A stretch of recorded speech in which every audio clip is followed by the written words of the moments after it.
Nous sommes le 26 juillet 2014. Il est presque 23 heures à Paris. Et je voudrais montrer à quel point ces recherches sur le symbolisme, sur le calendrier sont importantes pour la pratique de l'astrologie. Ce ne sont pas simplement des recherches historiques. Ce sont des données qui sont essentielles pour faire une prévision correctement. Vous imaginez bien que le fait de dire qu'une phase initiale d'un cycle est nocturne ou diurne, et hivernale ou estivale, vous imaginez bien que ça change complètement l'interprétation du cycle. Donc on ne plaisante pas avec ces questions-là. La grande question, en effet, c'est de savoir si un cycle commence sur un mode diurne ou sur un mode nocturne. Deuxième question, évidemment, à quel moment, sur le plan astronomique, commence un cycle? C'est une deuxième question. Et troisièmement, qu'est-ce que ça signifie qu'un cycle qui commence sur un mode diurne ou sur un mode nocturne? Troisième question. Alors je voudrais, en une vingtaine de minutes, répondre à ces trois questions. Alors, vous savez probablement, si vous suivez mes émissions, mes vidéos au quotidien, et vous voyez que c'est une sorte de feuilleton intellectuel, parce qu'effectivement, il y a des suspens, et puis il y a des revirements, il y a des retournements. Enfin là, nous sommes arrivés, je dirais, à une espèce de... Enfin, on peut toujours se tromper, mais nous sommes arrivés à une sorte d'aboutissement de la recherche dans ce domaine, et donc il est temps de cueillir les fruits de cette recherche.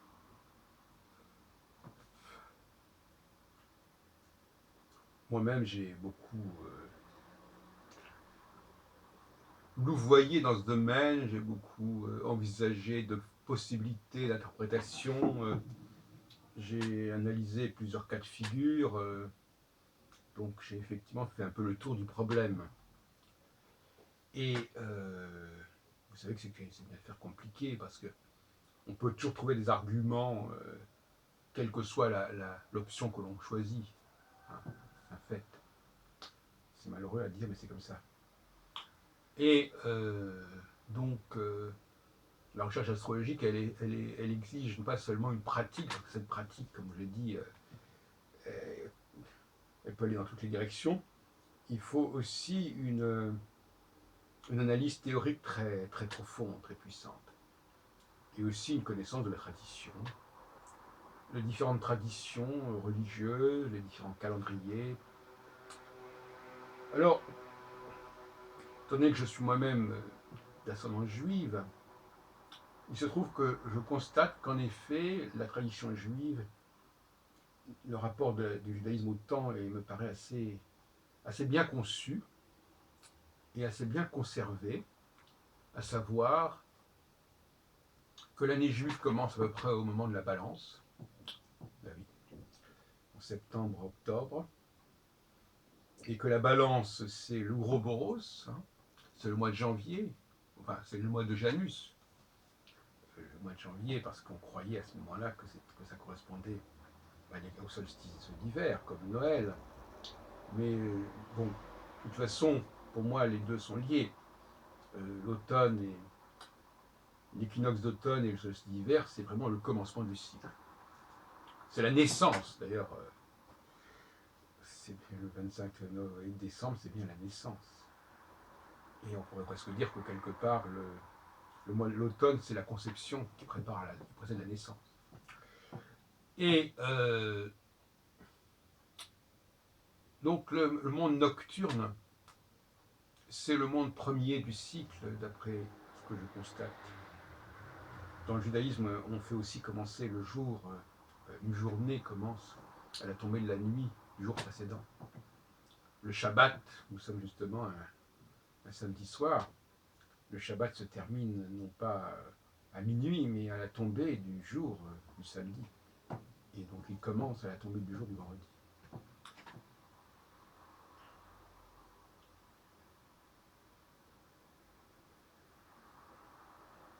Donc nous considérons désormais, nous y considérerons désormais que le commencement d'un cycle est nocturne,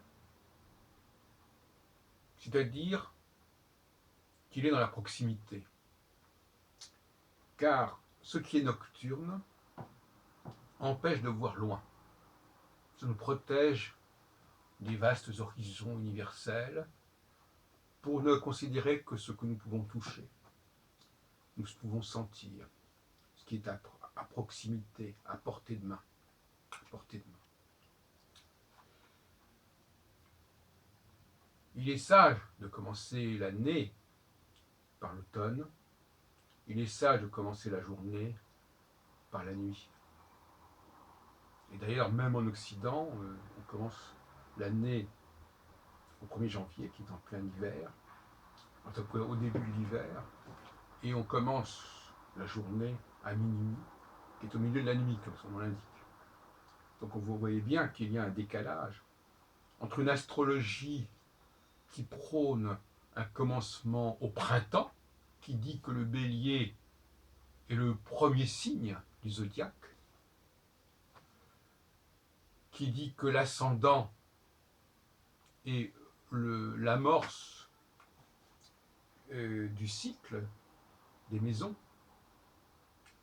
Mais à ce propos, il y a une espèce de paradoxe étonnant, puisque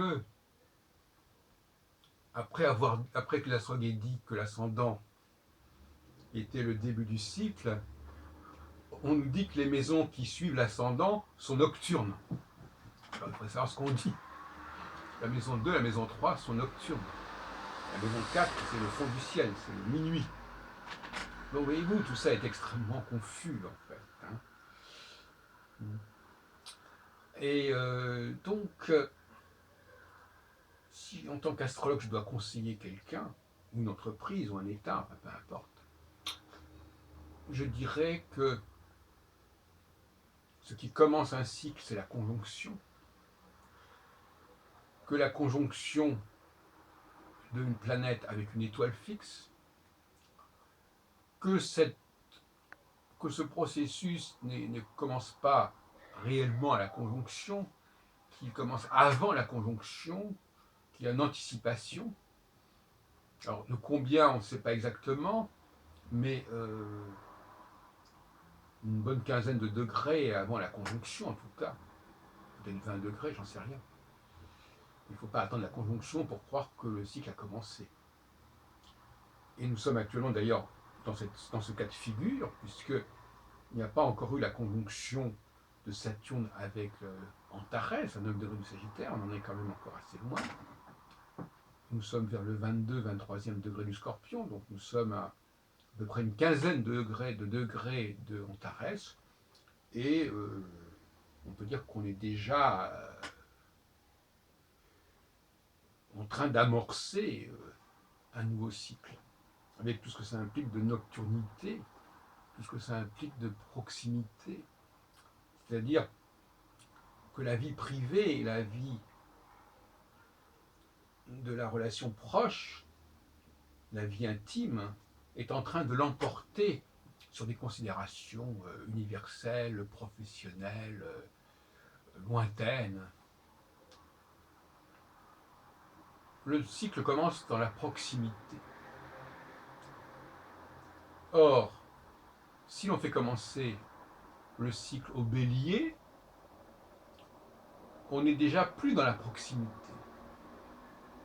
On est déjà dans une nature qui s'éclaire, qui s'illumine, qui nous ouvre déjà loin les horizons. Et c'est pas comme ça que les choses commencent. Donc là, il y a un contresens au sens strict du terme. Il y a un contresens. Les choses ne commencent pas dans la lumière, elles commencent dans la nuit, dans l'obscurité.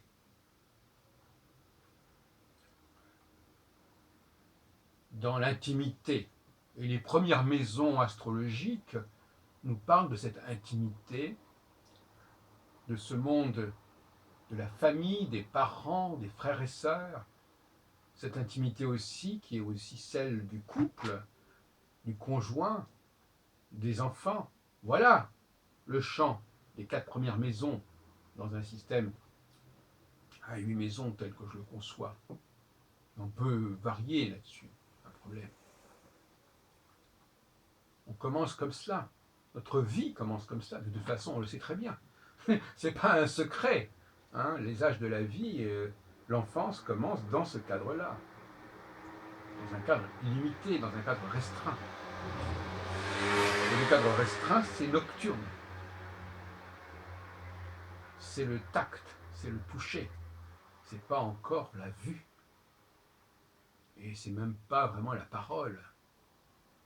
C'est quelque chose de l'ordre du tactile, de l'odorat. On se sent, on se rénifle, on se goûte. Et d'ailleurs, le rapport sexuel, c'est un rapport qui est souvent associé dans notre esprit à la nuit, en tout cas à la chambre à coucher, au lit. C'est pas par hasard. Tout se fait à l'horizontale, en quelque sorte. Et la verticalité, qui justement est aussi celle des choses qui poussent, qui s'élèvent, c'est aussi la symbolique de l'aigle qui s'envole. La verticalité, elle est printanière, elle est vernale, mais ce n'est pas le commencement. Donc quand les astrologues arrêtent de nous dire que les choses commencent avec le printemps. Et j'irai plus loin encore dans mes analyses, mais j'en ai déjà parlé.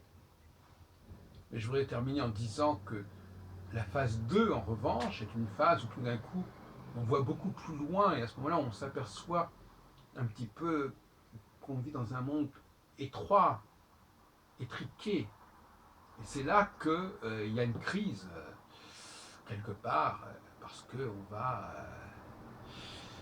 on va prendre de la hauteur, hein, comme un aigle, comme un oiseau qui voit de plus loin, et on va peut-être se considérer un peu à l'étroit dans ce monde nocturne dans lequel on a vécu, dans cette intimité. À ce moment-là, c'est le moment de sortir, d'aller plus loin, d'aller au loin, de partir à l'aventure, vers les honneurs, vers la course à l'argent, et puis aussi, malheureusement, à la fin de la vie, c'est le temps des maladies, et puis c'est le temps de la mort. Mais ça, c'est dans un deuxième temps. Mais ce qui est intéressant, c'est de montrer que la mort, qui a toujours été d'ailleurs en astrologie en rapport avec la maison 8, et la maison 8, elle est au-dessus de l'horizon. C'est pas par hasard. C'est-à-dire que c'est quelque chose qui est déjà de l'ordre de l'automne, de l'ordre de l'hiver. Et donc,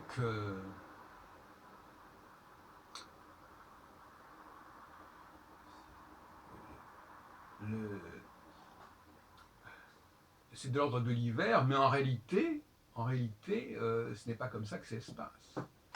En réalité, ce n'est pas l'hiver, c'est l'été qui est la fin du cycle, c'est pas l'hiver. L'hiver, c'est au contraire des choses qui germinent, qui se préparent.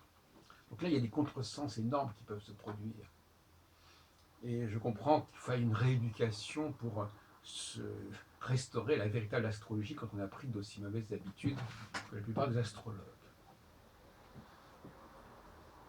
Donc, la mort, c'est finalement, c'est lorsque l'été se termine. Hein, c'est la cigale ayant chanté tout l'été, et là, ma foi, il faut reprendre. Il faut mourir pour renaître.